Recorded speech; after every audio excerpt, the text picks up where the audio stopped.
Bos. Ya tadinya sih nggak kepikiran jualan ini, cuman karena awalnya kan jadi supir. 15 tahun jadi supir, pingin yang lain, jadi saya usaha fried chicken ini. Itu belajarlah sama saudara. Ya awal pertama kita susah dulu, sedih.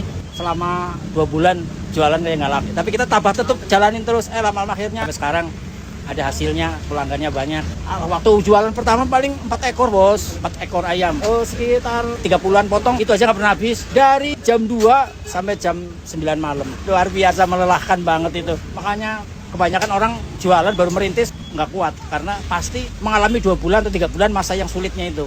Kalau bisa orang melalui waktu 2 bulan insya Allah berhasil. Sekarang habis 40 ekor ayam yang 2 kilo. Jumlah total 80 kilo. Bisa 3,5 lah. Berapa lama ini jualan? Ya dari jam 3 sampai setengah 6 itu. Nyangka enggak? Nggak nyangka begini. Selama mulai rame ya antara udah jualan 4 tahun dah udah mulai rame. Tapi sekarang ada menu ayam kocak tambah rame sekali. Sampai kitanya kewalahan ngelayaninnya.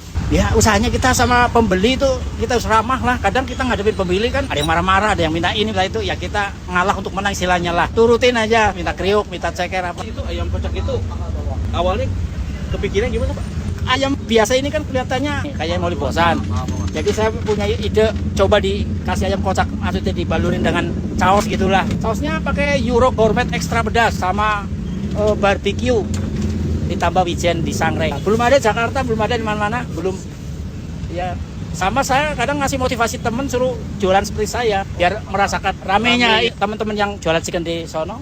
Saya kasih tahu semua, udahlah coba usaha ini menu baru ayam kocak pakai sausnya Gourmet, barbecue plus wijen di sangrai gitu.